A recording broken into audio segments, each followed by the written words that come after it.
are doing wonderful. Welcome back to the Sapphire Spider Oracle channel. I am Mother Spider, and we are going to do a reading for the full moon in Virgo here in this Pisces season. And let's actually get started with your animal tarot or animal oracle cards. I've been using this tarot Nefertari, which is an Egyptian themed tarot, and we got some pyramids here today to keep that going. So let's just take a look at these readings for the energy readings for the full moon in Virgo. What is that bringing for you? This is nice. This is the gull, seagull. Although there's a lot of other artistry in here, right? It just said there's some naked ladies in here. Yes, there is, Gemini. You're welcome. So there's a sailboat and there's a seagull with possibly some little fish in its mouth. There's a cuttlefish, a nautilus. And then there's like a stairway to a castle and like all kinds of stuff in here. So it just said like, that's crazy, or she's crazy. Like, there's all this stuff up in here. Interesting vibe.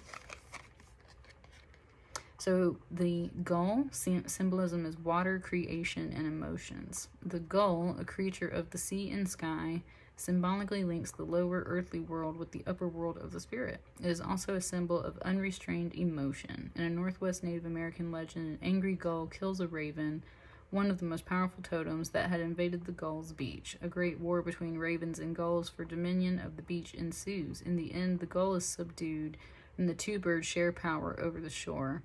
In the painting, the gull appears along with a nautilus and the image of Nefertari, the ancient Greek sea goddess who governs the emotions. The gull, nautilus, and goddess are all associated with water, the primordial element of creation and life.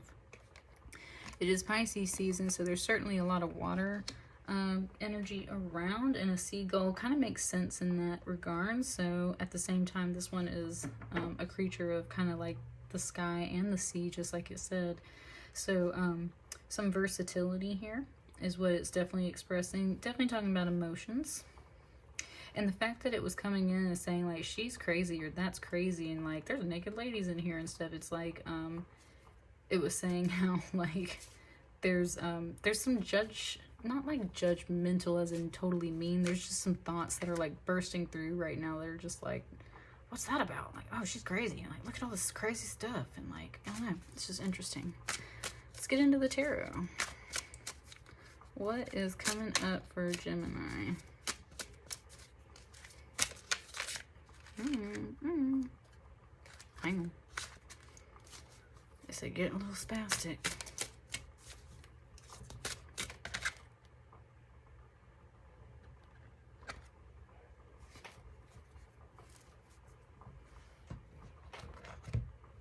It's even got me kind of like moving a little spastic in here. Okay, so I got these, and then I got these. Ooh, I almost said Pisces. Gemini. Ooh, Gemini. Oh, my Gemini babies. What's going on?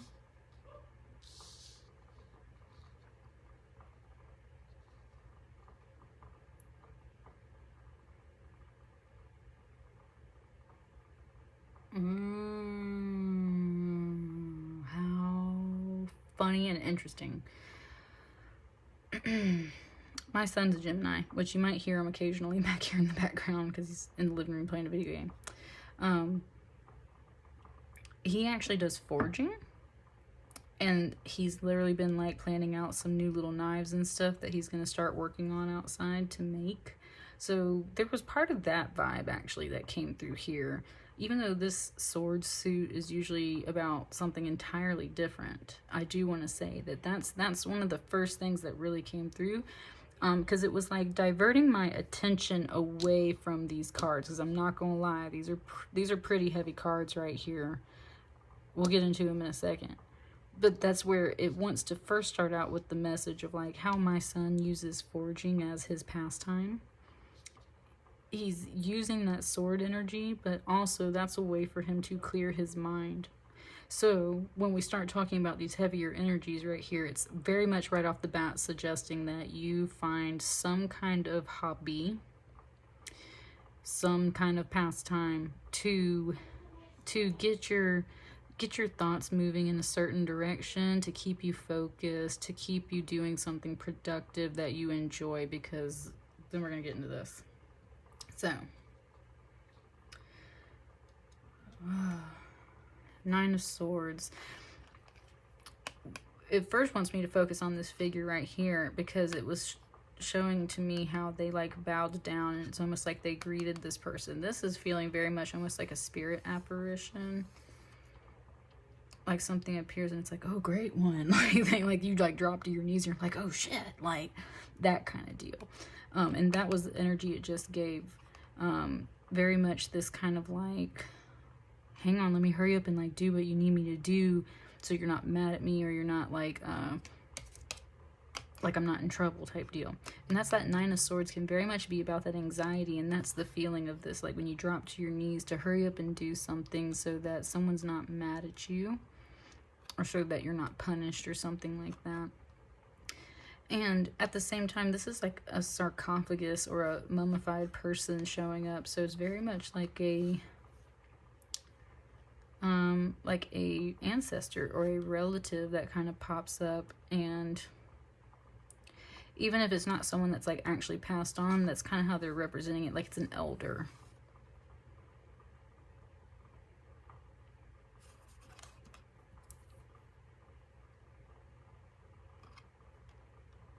Just gave me the word reconstruction. It was talking about this, like the body's under reconstruction right here.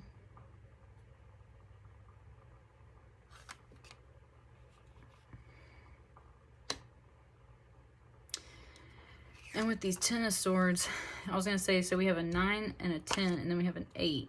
They're not technically in order, but we do have like basically a progression through all the sword suits, 8, 9, 10. And it just showed it to me how people have like their initials in these, what is it? Is it anagram? Is that the word I'm looking for? Monograms. Monograms are one of those things that like people will stick on the back of their car, but they do it in such a weird way because they always make the middle initial stand out more, and then it like throws off the whole thing, and it's really strange. Or rather, they reorder that's what they do. They reorder the initials so that the first name is like in the middle, and that's the big initial, and then it's like the middle name and the last name. And it's showing that to me because it's basically explaining like why it's out of order here, and it's because like someone like, I don't know, like moved the initials around or something like that. And so it's just saying like this is the main card to focus on, surrounded by these two, is what it's telling me. This, and it wants me to jump over here. So this 8 of Swords right here, again, is very much in line with the same feeling of the 9 of Swords. It's like this anxiety, like this crocodile demon thing is like on this thing's back, almost controlling it like a puppet. This gives me so many like Five Nights at Freddy's vibes, of just walking around and being like like freaking out, almost like being in a haunted house type deal. And that's what I mean. There is so much of this mind anxiety stuff going on right now surrounding this. There are so many thoughts flying around, and that's where we get to this 10 of Swords, and they're all holding their heads like, make it stop, make it stop. And that's what the 10 of Swords represents. It's an ending. Make it stop, make it stop. I want to make this anxiety stop. I don't want to feel like this. I don't want to be like on my tiptoes, walking on eggshells, feeling like I'm getting my strings pulled. Just being nervous and just being like scared all the time. It's like, please make that end. Please make that end. And then we have this Ace of Wands over here. And what's so funny to me is the look on this cow's face. Like, it's almost like, you know how sometimes in cartoons there's characters where they're so calm and chill that, and like they hardly speak, so you assume that character's like stupid or dumb, right? They're just like, well, okay, George. That's kind of like literally the impression this cow is giving to me right now. And it's like, even though this is a Wands energy, which is some fire energy, it's talking about how slow moving this cow is right here, and it's just like, okay, George, I'll get going on that. And like, meanwhile, there's all this stuff over here, right? So there is something, it's like you do get the chance to make it stop. I need something new. Well, okay, here I come. but it's really not moving as fast as a typical Wands energy. It feels very much like this, like, sleepy, kind of lackadaisical, like, I'll munch on some grass and get there when I get there kind of vibe. Pisces, what a weird little thing.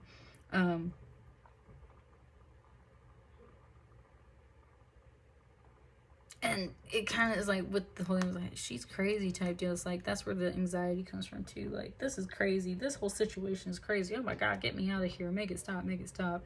And like the universe is taking its sweet time presenting this new opportunity to you. An Ace of Wands could represent a new job offer, or a new idea of that, right? Like a new career path type deal. A new pastime, a new hobby, something that really gets the spark going. Can be a passion as in like some flirty stuff too, possibly, but I'm not really catching the vibe off of this at all from anything as far as like relationships go in a romantic way. This is very much like, Gemini, you're an air sign, and look at all this air energy. Like, whoo, baby, calm down. Like, there's a lot of stuff flying around in your noggin. It definitely, and I mean, like, look at all these hands. That's what I mean. Like, definitely a bunch of stuff flying around in your noggin. And the universe, meanwhile, just taking its sweet time. So, is there anything else that wants to come out for Gemini?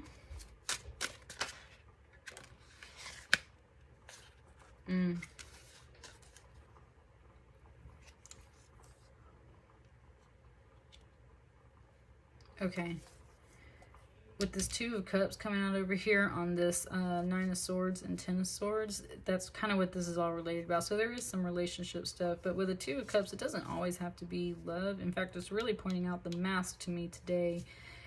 Okay, it's talking about some COVID stuff a little bit for you here, Gemini. It's talking about, like, please, God, make it stop. Like, there's just, it's kind of talking about, like, virtual working, virtual learning, there's a lot of that coming through right here. My leg just did bouncing, and it's like, that's what I mean. Like, it's literally got me like, wow, like we're sitting in this space and we're just like bored out of our freaking minds, and like, and yet at the same time there's like all this anxiety and like and depression and stuff, and not like straight up depression, just like being bottled up in the house, being like all the time is definitely something where it's like, God, make it stop.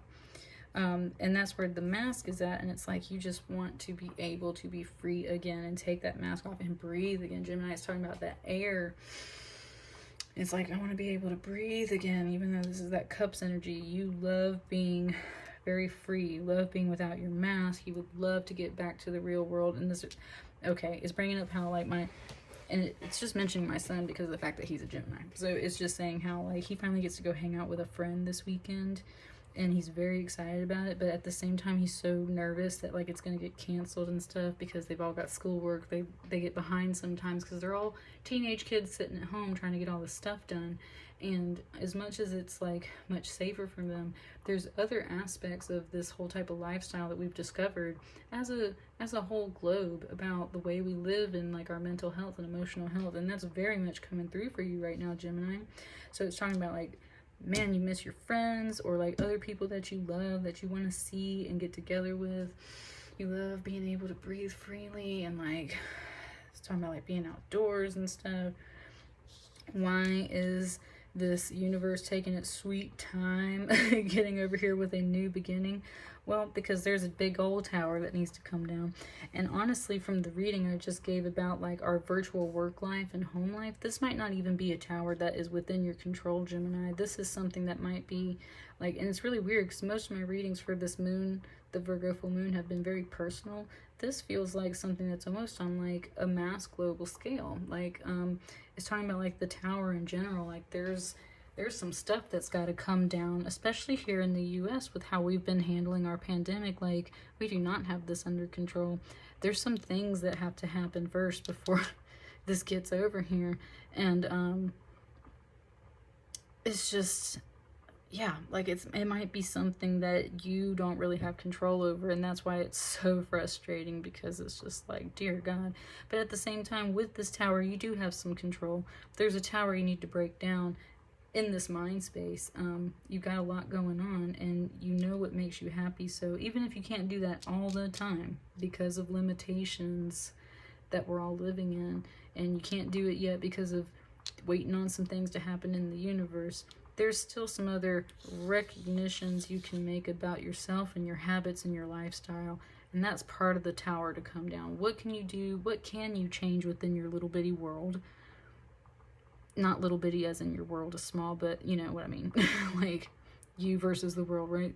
Scale wise, like what can you do just in your world, just for yourself, that takes the tower down, that changes things, that restructures all of this, because this for sure is gonna wrap up soon, and it wraps up right here, and then you get that change, then you get that shift.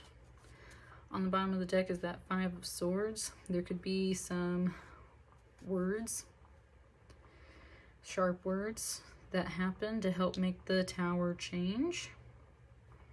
Can be some sharp energy. Look at all these freaking swords, Gemini. Like,